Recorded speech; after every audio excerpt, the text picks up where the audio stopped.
Welcome to another episode of the Banking on Digital Growth podcast.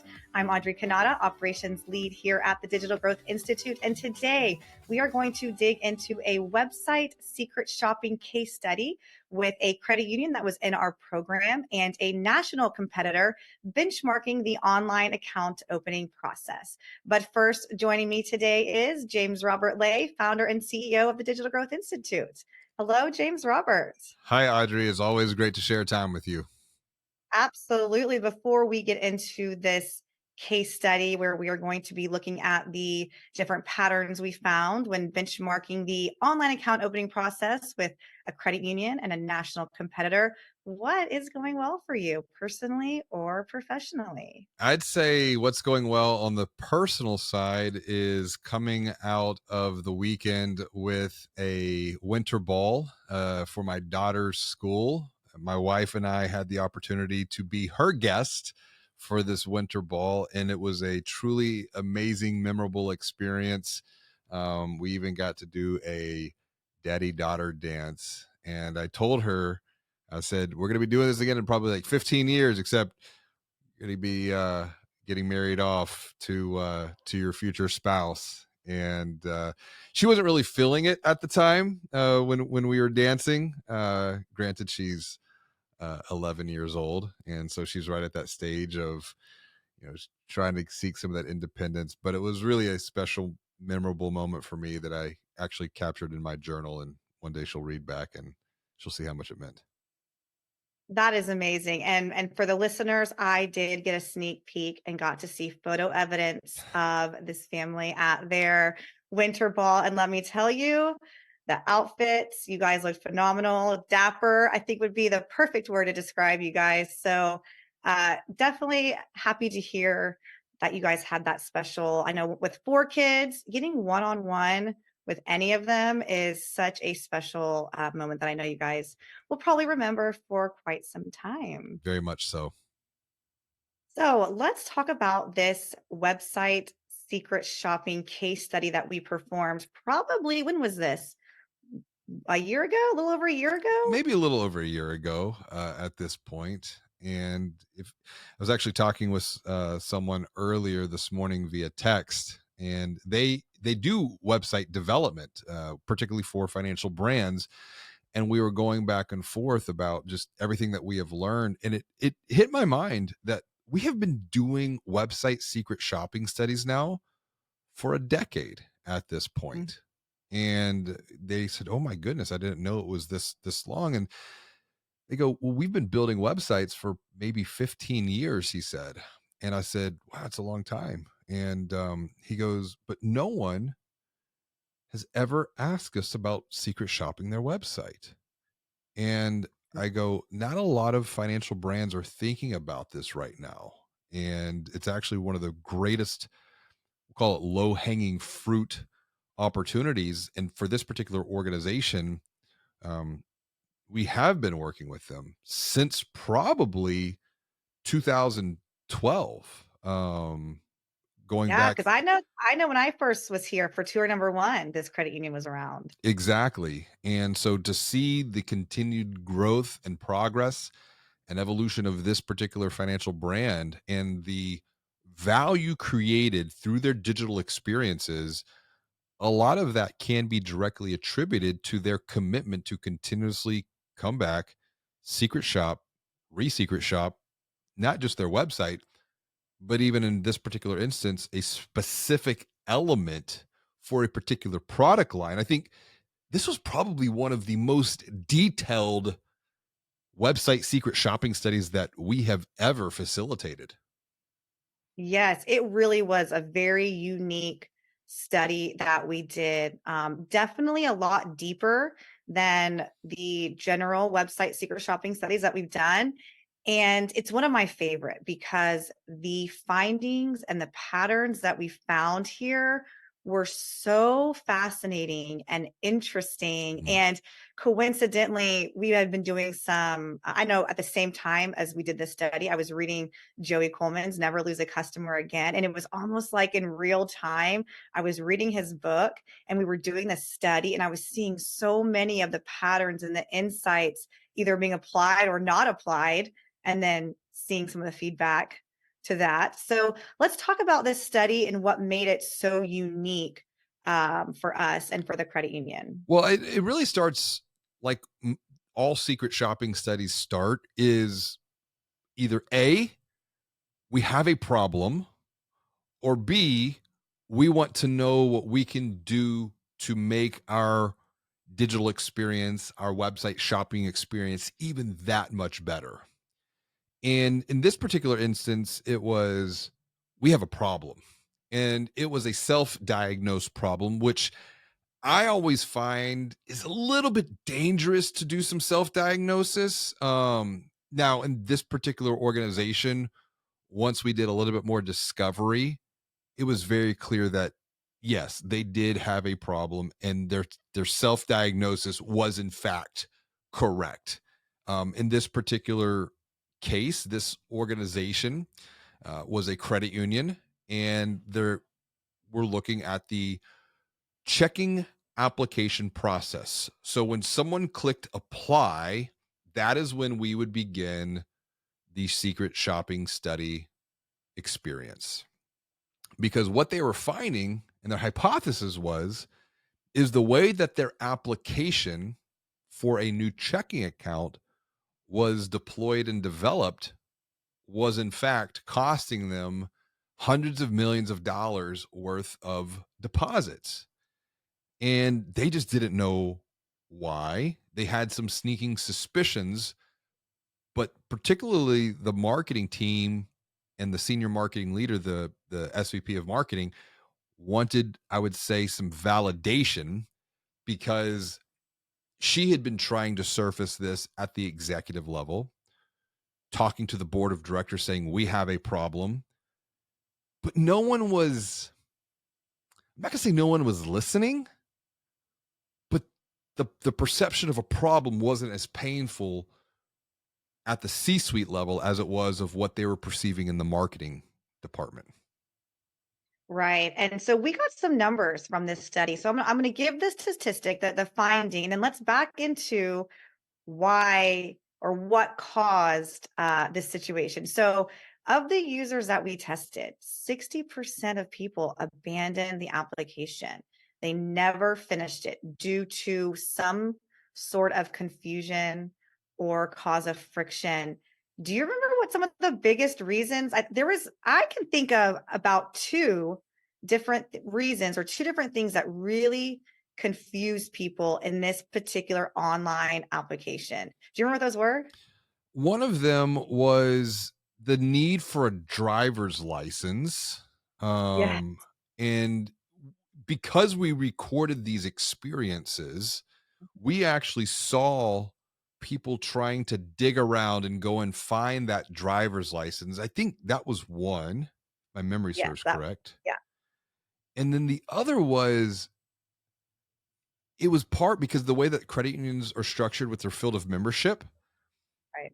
it was how do you qualify for membership? And it had like three different drop down options to select from. And at that point, the perception of the prospective member, they they believed that they had to qualify for all three, if my memory is serving correctly here. Correct. Well, there was a lot of confusion with the drop downs. It was okay, what and I know one of them was where do you work? And they couldn't find their That's employer on right. there. So it was where they worked, it was their county, I think it was. Yeah, so there was a lot of confusion of am I eligible? Am I not eligible?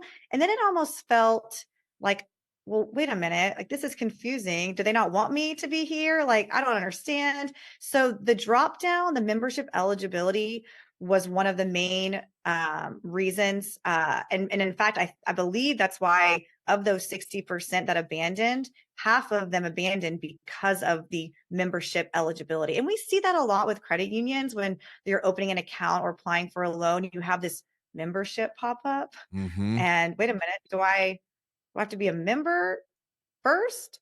If I sign up for an account, am I automatically a member?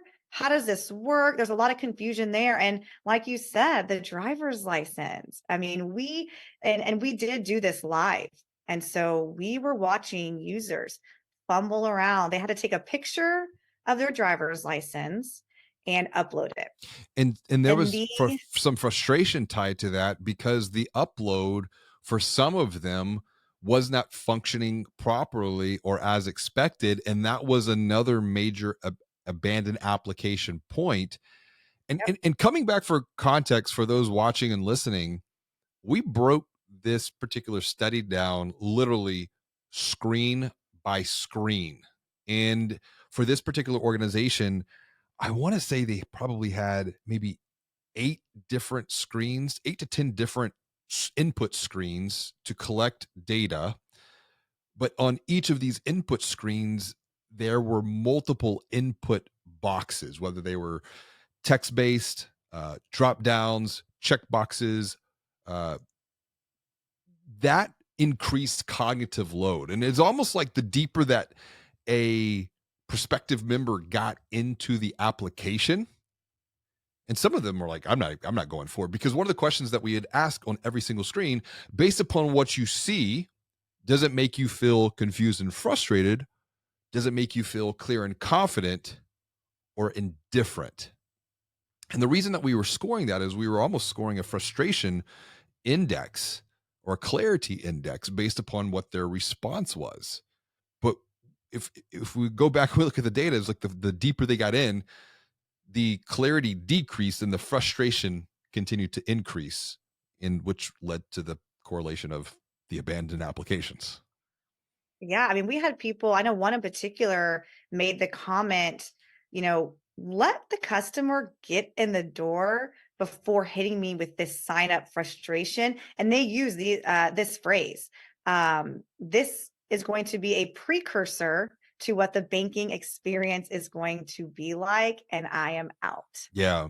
Well, that's another thing too, because you can look at these website secret shopping studies from two different lenses. You've got the qualitative lens of how does this make you feel?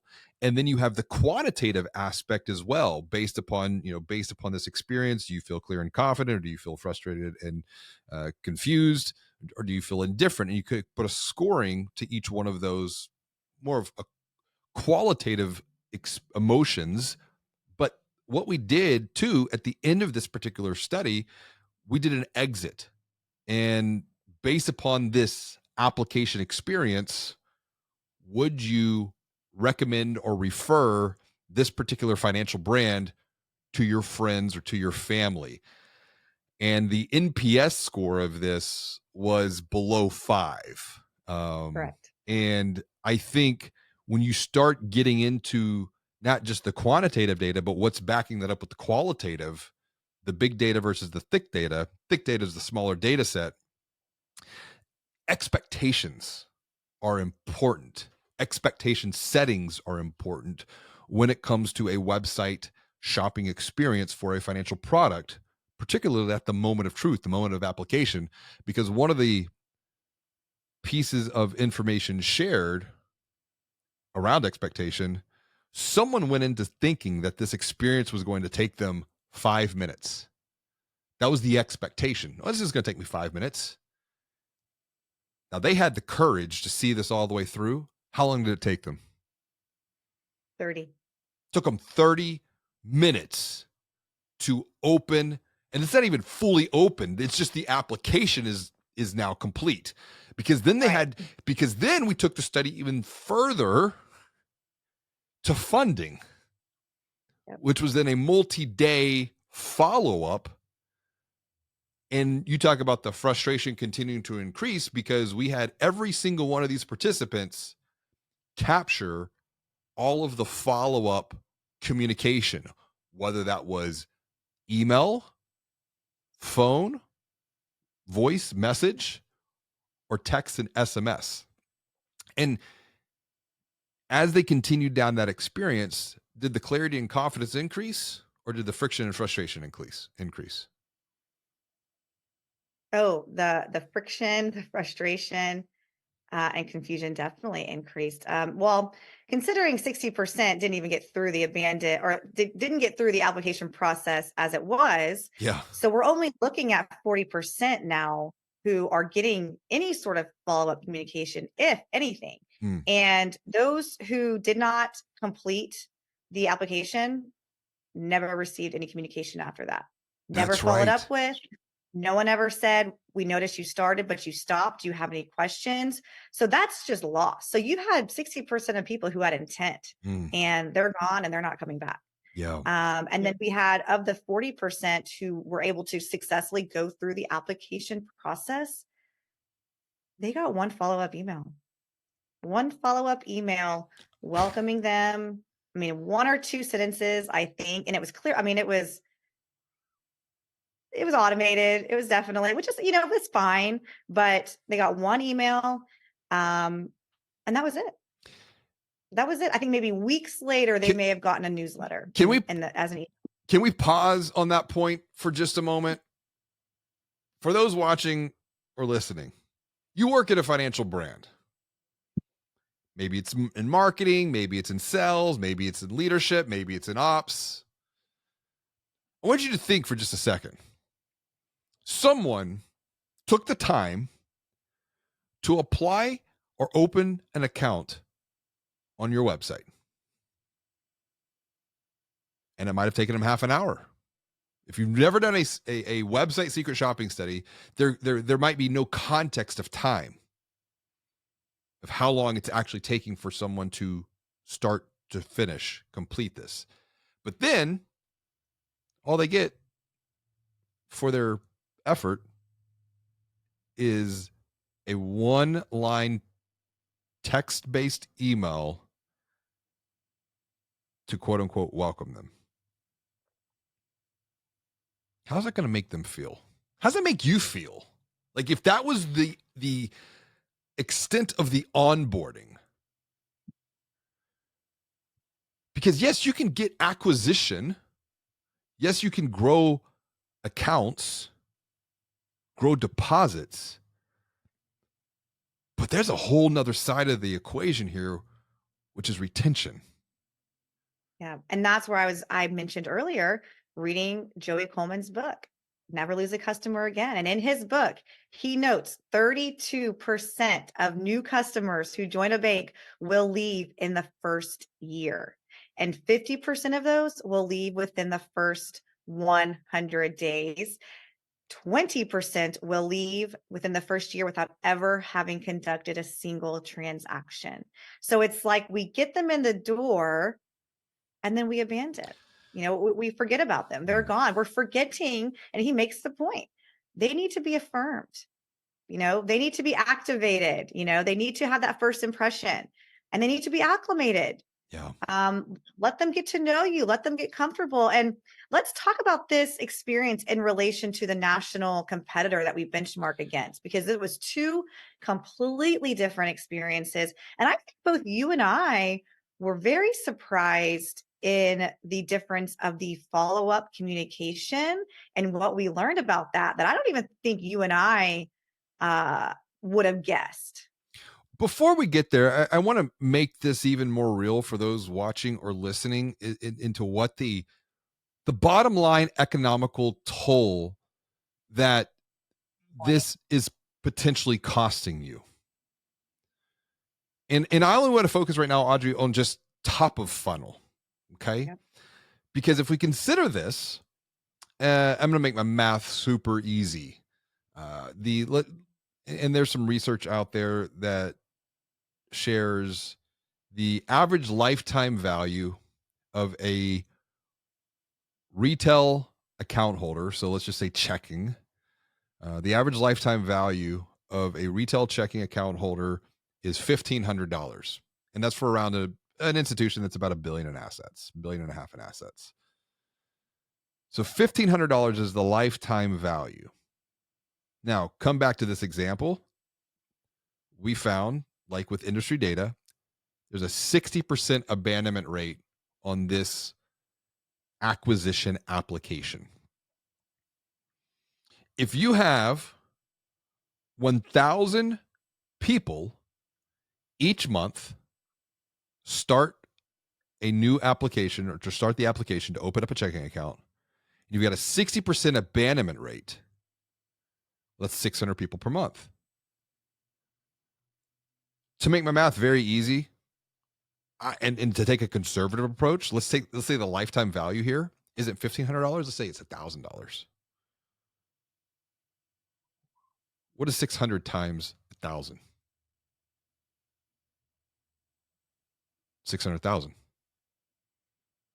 That's the lost revenue opportunity of lifetime value for just checking alone.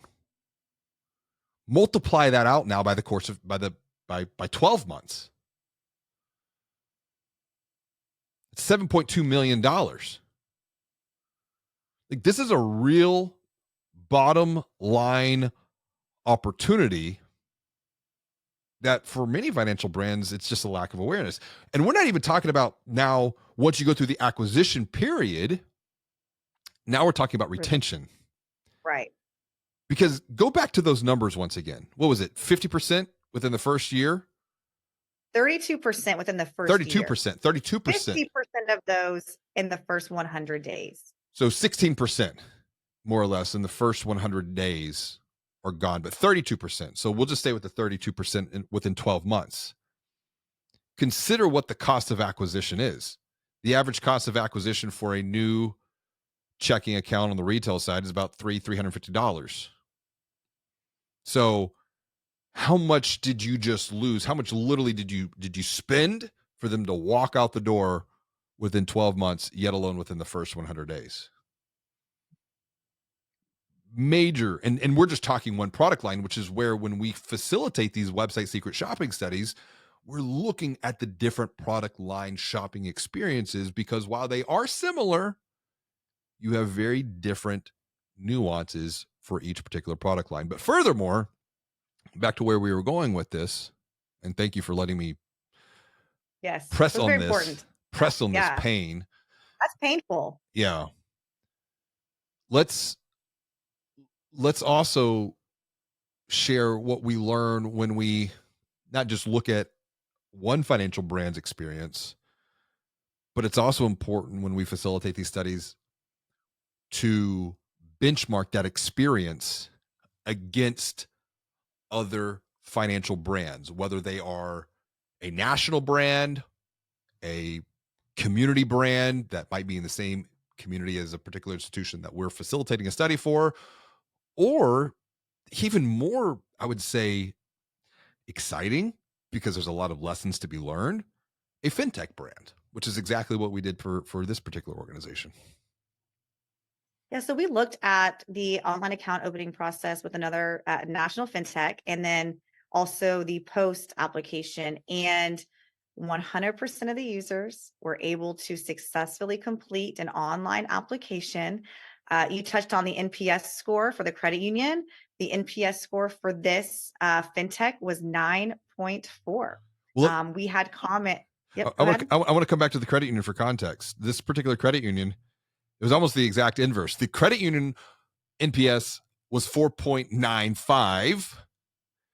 For this particular fintech, not only did they get 100% completion rate, the NPS wasn't 4.95, it was 9.4. So I didn't just notice that. the exact opposite almost. Yeah.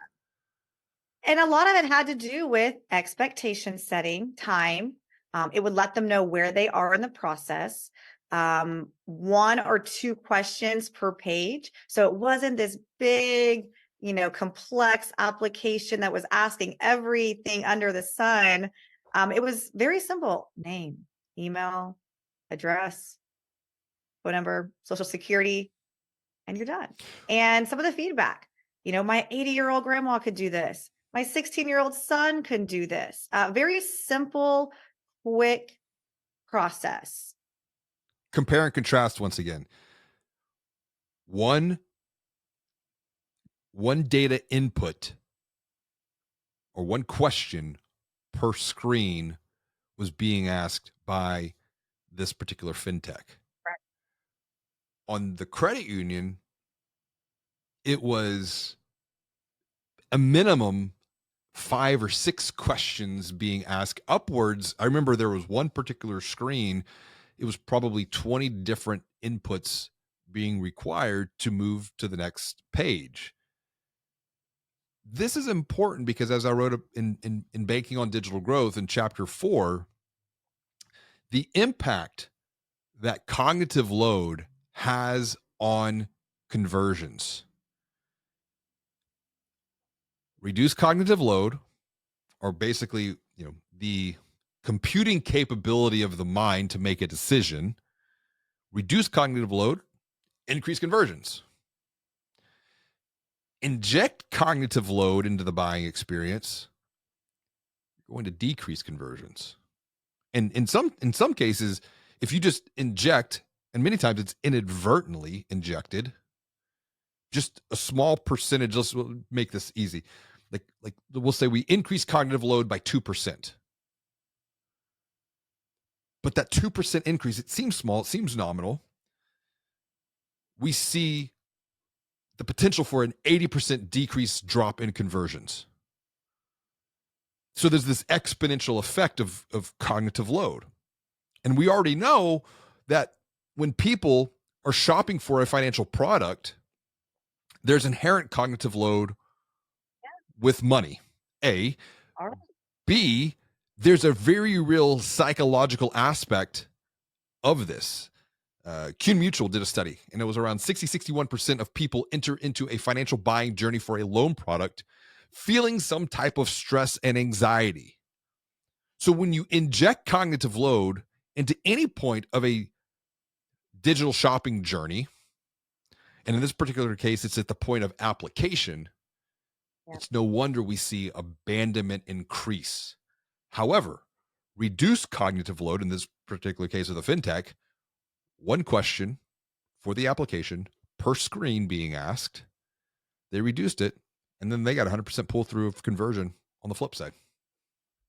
Yeah, 100%. And just to tie that cognitive load, and just that psychological tie with money and making these financial decisions, I think that's also where that retention piece comes in, and it's holding their hands through this onboarding phase and reassuring them that the choice they made is a good one. Reaffirm them, make them feel comfortable, give them the tools that they need, knowing that this is probably a very complex situation for them to navigate. And that's where the study came in, where we benchmarked this credit union and the fintech, and where we had the credit union send minimal follow-up communication. This fintech sent, and we tracked it all, 15 to 30 emails in the first 60 days.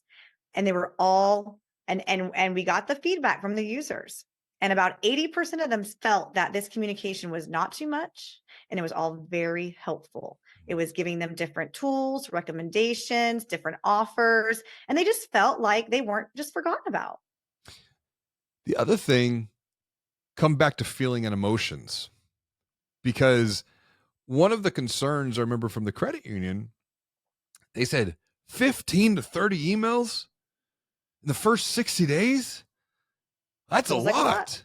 It sounds like it's a matter of perspective, because when you look at some of the exit surveys and this thick data here, this qualitative data, a couple of the points in the quote, they were always making sure they were in my brain. They weren't pushy and were appropriate and kept focus. They also use an analogy that this particular fintech is like Abercrombie and Fitch, which I kind of laughed Yeah, at. I Very, do remember that. very casual. Like, hey, welcome, do your thing. Here's the cell. You're gonna smell good from it. And I think that's an important point when you think about this idea of not just acquisition, but now retention, words, language, communication. People often ask me, they read Banking on Digital Growth thinking that it's all about technology, when in reality, as I defined early in the book, like, this is a communication book. Communication is going to either A, lead to increased clarity, which leads to courage to commit, to move forward with confidence, or communication is going to increase confusion. That leads to a state of conflict, which when you're stuck in that state of conflict is what leads to chaos. And it's the chaos that leads to the abandonment or the lack of retention going forward there. And here's the good news. What is easier to fix and correct and to optimize? Your communication strategy or your technology, the technology that you have access to um, within your organization. So I think that there is some good news here for the listeners, for all of these findings that we're seeing, these patterns that we're seeing, is these are things that for the most part can be optimized and corrected going forward without a ton of headache. Roll that back because I don't want you to gloss over what you just said.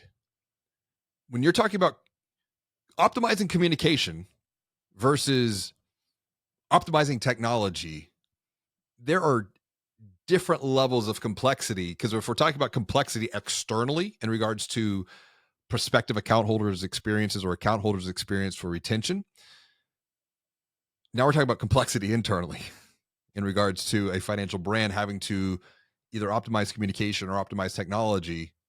There's certain levels of complexity that's going to True. be over indexed on the technology side that leads to a lack of action that keeps people stuck in the status quo. But this is important, you're saying there's an even better way forward, because a lot of times with what we find, it doesn't require new technology, it doesn't require a new website build. What's the difference here to really like delineate between the two of optimizing communication patterns versus, ripping out technology and building in a whole new system? Major pain. Yeah, I mean, just from an investment standpoint, from a time standpoint, you can create a communication workflow where yes, it might take you a little while up front to create. I guarantee you this fintech that we looked at, and we actually we compared the follow-up communication among different users. And generally speaking, it was just about the same sequence of emails, slight variation, but very similar. So you set up this process. You set up this post conversion communication workflow, and you just duplicate it and automate it, and that way the time and the investment you put into it, it's getting exponentially multiplied, the return coming out of it, because you're able to apply it across the board. And it's very simple. It just takes a little bit of time, a little bit of research, a little bit of understanding your customers, your account holders, your members. What are their needs? What are their Mm, expectations, and making sure that you provide them with that even after the sale. yeah. Yeah. And that's one of the reasons we call this kind of like the low hanging fruit. There's a Yeah. lot of low hanging fruit that doesn't require the pain of change internally, because we know how difficult, how painful it is to replace technology, to upgrade technology. But Yep. really, what we're focused on here is just human behavior. It's Yeah. identifying the common pain that causes the common person problems, and then saying, here are the three things that you can do next to take this experience and make it even that much better going forward. However, don't stop there, because as we have experienced of secret shopping multiple studies, multiple products over an extended period of time, as in years, there are always new lessons to be learned, particularly through the lens of financial services, because the expectation of someone shopping a financial product is continuously changing, because their expectations are being changed and informed by other digital shopping experiences. True. That's true. It's actually a really great point to wrap up here on, James Robert. As we conclude, what is just one maybe practical takeaway, what is the one kind of overarching theme, insight that you want our listeners to take from this moving forward and then, possibly take action on? I would say look look for the pain. Identify a place within your financial buying journey for a particular product line that you know pain exists.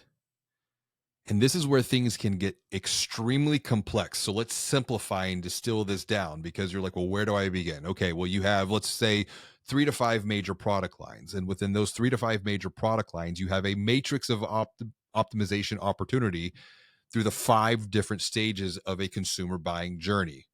So now you're thinking about this. We'll say 5 key product lines with 5 different areas for optimization. You got a 5 by 5 matrix. If you're looking at that, you're like, oh my goodness, I don't know where to start. It truly is a mind blowing problem. Pick one. Just pick one. I mean, really, for all I care, put something on the wall and throw darts at it. Just start, because you can't be wrong at that point. If you think about the 5 different stages of the buying journey for 5 different product lines, I guarantee you there is opportunity. It's like, for example, if you were to sit in your room, if you were to sit in your office for 5-10 minutes, just sit in your office, like as a side experiment here, sit in your office for 10 minutes or sit in your room for 10 minutes and look around the room and ask yourself, what would I do to make this room even better?